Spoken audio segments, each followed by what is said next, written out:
8. क्यों भी साले थोड़ा धीरे से नहीं मार सकता था क्या? नाक सुझा दे कमीना तूने। माधव, मेरे बचपन का दोस्त, जब भी हम दोनों मिलते कुछ इसी तरह एक दूसरे से लड़ते झगड़ते हुए मिलते, दूसरे ही पल एक हो जाते और फिर एक दूसरे से दुनिया भर की शिकायतें करते। हम 3 साल बाद मिल रहे थे। भाई है कहाँ तू? कितने साल हो गए, ना फोन ना अता पता। और बता, शादी की या अभी भी मोस्ट एलिजिबल बैचलर है? मैं तो सेठ हूँ, तू बता, तूने किया या नहीं शादी उस साइबर कैफे वाली से? अरे कहाँ यार, वो तो किसी और के साथ सेटल हो गई। शादी तो की, पर खैर छोड़ इन बातों को। अरे सबकी किस्मत तेरे जैसी कहाँ, जिससे प्यार उसी से शादी। तेरे जैसा लव गुरु थोड़ा ही ना हो। याद है कॉलेज में तेरे पीछे लाइन लग जाती थी लड़कियों की।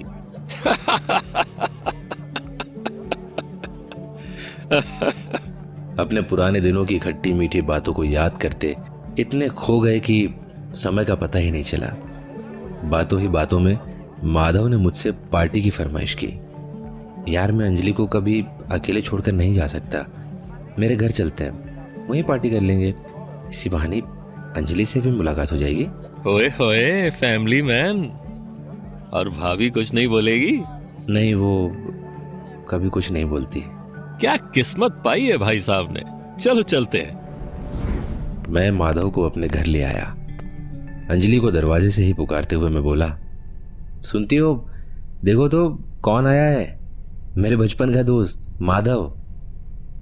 हमेशा की तरह अंजलि ने सिर्फ सुना। मैं माधव को अंदर वाले रूम में ले गया। अंजलि को देखकर माधव हैरान हो गया। मन में कई सारे सवालों से भरी निगाहों से वो मेरी तरफ देखने लगा। मैंने कहा ना तुझसे, वो कुछ नहीं बोलेगी। माधव की आंखें नम हो गई। मेरा हाथ पकड़कर वो बोला, यार तूने कभी बताया नहीं मुझे। किस्मत की बात है। अच्छा है तेरी किस्मत मेरी तरह नहीं है। चल बाहर बालकनी में बैठते हैं। मैंने फ्रिज से बियर की 2 ठंडी बोतलें निकाली हैं। चीयर्स। महफिल रंग ला रही थी। हम दोनों शराब के नशे में डूबते हुए अपने हिस्से का सुख दुख बांट रहे थे। बातों बातों में माधव ने बताया कि वो एक बहुत बड़े कर्जे में डूबा हुआ था। इसी टेंशन के चलते उसे शराब की लत लग चुकी थी। सुनकर बहुत बुरा लगा। बियर कुछ ऐसी चढ़ी कि मेरा अंदाज शायराना हो गया। दुनिया में हर किसी को गम है, पड़ोसी को जाग कर देख, समझ आएगा मेरा कुछ कम है।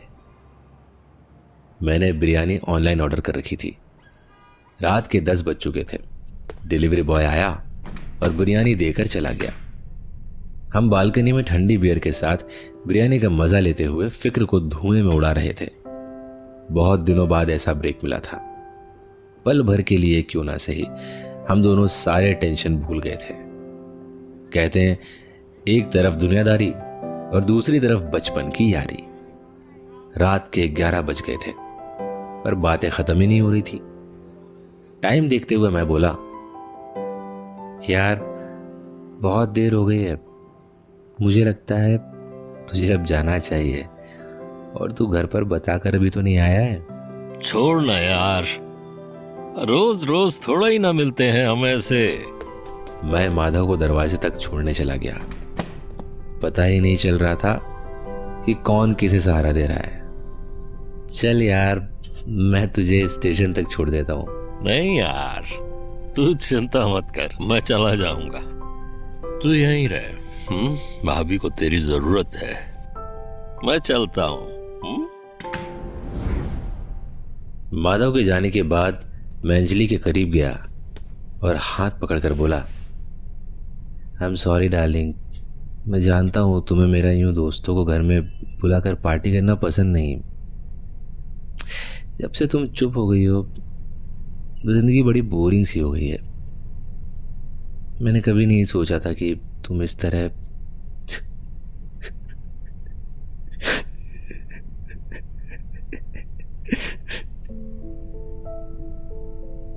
मैं भावुक हो गया था। बियर सर चढ़कर बोल रही थी। मैं अंजलि के बेड के पास लेट गया। कब सुबह हुई पता ही नहीं चला। सर थोड़ा भारी लग रहा था। एक नींबू पानी ने हैंगओवर उतार दिया। ब्रेकफास्ट करके मैं ऑफिस के लिए रेडी हो रहा था। हमेशा की तरह सिस्टर मारिया के आते ही मैं निकल गया। उधर नेहा मर्डर केस में इंस्पेक्टर सुब्रत को कुछ खास क्लू नहीं मिल रहे थे। सीसीटीवी कैमरा के फुटेज में ऐसा कोई नहीं दिखाई दिया जिस पर शक हो। नेहा की मेड, दूध वाला, पेपर वाला, सिक्योरिटी गार्ड, इन सब से पूछताछ करने पर भी ऐसी कोई जानकारी नहीं मिली जो केस का धागा खोल दे। फॉरेंसिक रिपोर्ट्स आ चुके थे। रिपोर्ट्स को ध्यान से देखते हुए इंस्पेक्टर सुब्रत ने कहा, शिंदे, लगता है हमें इन्वेस्टिगेशन का रुख नेहा की ऑफिस की तरफ मोड़ना होगा। जी सर, हो सकता है हमें वहीं से कुछ मिल जाए। मैं जब ऑफिस पहुंचा मैंने देखा कि इंस्पेक्टर सुब्रत रिसेप्शनिस्ट से कुछ बात कर रहे थे। अपने सीट पर बैठकर मैंने अपना काम शुरू किया। इंस्पेक्टर सुब्रत ने अशोक और रोहित को इन्वेस्टिगेशन के लिए बुलाया। मुझे डर था कि कहीं रोहित और अशोक प्रोफेशनल राइवलरी की वजह से इंस्पेक्टर सुब्रत को कुछ उल्टा सुल्टा ना बता दे, जिससे पुलिस मुझे नेहा का कातिल समझे। क्या ऑफिस में नेहा की किसी से कोई दुश्मनी थी? अशोक और रोहित ने वही किया जिसका मुझे डर था। मौके का फायदा उठाते हुए वो इंस्पेक्टर सुब्रत से बोले, सर, सूरज नेहा को अपना दुश्मन समझता था। उसे लगता था कि नेहा की वजह से उसका करियर रुक सा गया है। वो नेहा को अपने नाकामयाबी की वजह समझता था। बर्थडे वाले दिन सूरज अपने खराब अप्रेजल की वजह से गुस्से में था। उसने नेहा का बर्थडे पार्टी भी अटेंड नहीं किया था। इनफैक्ट सूरज नेहा से रिवेंज लेने वाला था। लंच के बाद थी मेरी बारी। इंस्पेक्टर सुब्रत ने मुझे कॉन्फ्रेंस रूम में बुलाया। मैं अंदर चला गया। जिस तरह के सवाल उन्होंने मुझसे पूछे उसे साफ दिखाई दे रहा था कि अशोक और रोहित ने कुछ खिचड़ी पकाई थी।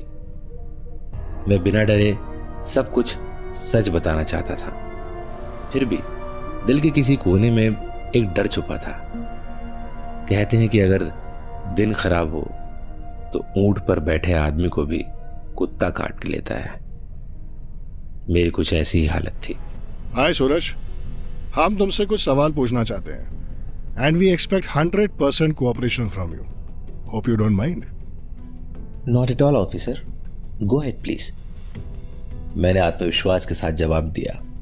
एक के बाद एक इंस्पेक्टर सुब्रत ने मुझसे मेरे और नेहा के रिलेशन के बारे में बहुत सवाल पूछे।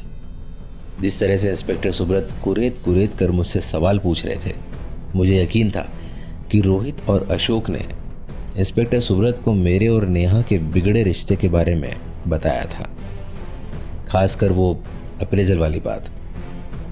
मैं बिल्कुल नहीं डरा। हर सवाल का डट कर जवाब दिया। जिसके सानिया और तुषार जैसे साथी हों उसे भला किस बात का डर। इंस्पेक्टर सुब्रत ने मुझसे पूछा। मैंने टेबल पर रखी वाटर बॉटल उठाकर पानी पिया। पर्सनली मेरे और नेहा की बिल्कुल नहीं बनती थी। इनफैक्ट मैं नेहा से काम के अलावा पर्सनल लेवल पर कभी इंटरेक्ट ही नहीं करता था। She was biased towards me. Neha ने कभी मेरे टैलेंट की कदर ही नहीं की। I was the most deserving member of a team. बावजूद इसके उसने मुझे अप्रेजल में फेयरली वैल्यूट नहीं किया। लोग मेरे काम का क्रेडिट ले लेते थे और नेहा उन्हें अप्रिशिएट करती थी। इस बार तो उसने हद कर दी। पूरी टीम के सामने मेरा इंसल्ट किया। उस दिन उसका बर्थडे भी था। उसके बर्थडे सेलिब्रेशन में शामिल होने का मेरा बिल्कुल भी मन नहीं था। इसलिए तबीयत ठीक न होने का बहाना करके मैं ऑफिस से जल्दी निकल गया। क्या तुमने कभी नेहा से इस बारे में बात करने की कोशिश की? मैंने कई बार कोशिश की थी, पर कुछ लोग थे ऑफिस में जो मेरे टैलेंट पर जलते थे। नेहा के गुड बुक्स में रहने के लिए उसे मेरे खिलाफ भड़काते थे और नेहा भी उनके झांसे में आ जाती थी। Thank you for your cooperation Suraj. I think अभी के लिए इतना काफी है। जरूरत पड़ी तो हम फिर आएंगे। मैं कॉन्फ्रेंस रूम से निकल गया। अचानक इंस्पेक्टर सुब्रत की नज़र मेरे की चेन में लगे पेन ड्राइव पर पड़ी और कुछ सोच में पड़ गए। किस सोच में पड़ गए हो सर? मेरी तो कुछ समझ में नहीं आ रहा है। देखो कि कौन सच बोल रहा है और कौन झूठ। धीरे धीरे सब समझ जाओगे शिंदे। आई थिंक आज के लिए इतना काफी है। अभी तो शुरुआत है, पिक्चर अभी बाकी है। Inspector Subrata criminal psychology expert और एक होनहार क्राइम ब्रांच ऑफिसर थे। उनका मानना था कि हर क्राइम के पीछे क्रिमिनल का एक मोटिव होता है। क्रिमिनल तक पहुंचने के लिए क्राइम का मोटिव और उसके पीछे छुपी क्रिमिनल की साइकोलॉजी जानना बहुत ज़रूरी होता है। नेहा से जुड़े हर एक आदमी को ट्रैक किया जा रहा था। फ़ोन कॉल्स टैप हो रहे थे, उन पर कड़ी नज़र रख रहे थे और इस लिस्ट में शामिल थे नेहा के फ्रेंड्स, रिलेटिव्स और कलीग्स।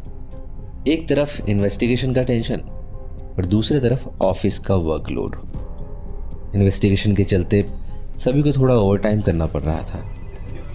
एचआर भी जल्द से जल्द एक नई टीम लीड को ऑनबोर्ड करने की कोशिश कर रहे थे। ऑफिस का काम ख़त्म करके हमने स्वाइप आउट किया।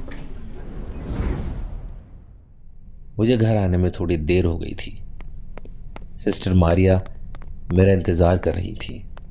सॉरी सिस्टर मारिया, आज ऑफिस में कुछ ज़्यादा ही काम था, इसलिए थोड़ा लेट हो गया। मैं तुम्हें फ़ोन करना भूल गया। कोई बात नहीं सूरज बाबा। सिस्टर मारिया अपना शिफ्ट ख़त्म करके घर चली गई। सूरज ने जल्दी जल्दी में खाना बनाया और खाना खाते हुए अंजलि के पास आकर बैठ गया। क्या तुम्हें पता है, किसी ने नेहा का मर्डर किया है। पुलिस ऑफिस में सबसे इन्वेस्टिगेशन कर रही है। पता नहीं अशोक और रोहित ने क्या कह दिया मेरे बारे में पुलिस को। मुझसे बहुत देर तक सवाल कर रहे थे। पुलिस को शायद मुझ पर शक हो चुका है। मैं जानता हूं मेरी और नेहा की नहीं बनती थी, इसका मतलब ये थोड़ी ना है कि मैंने उसको खून किया है।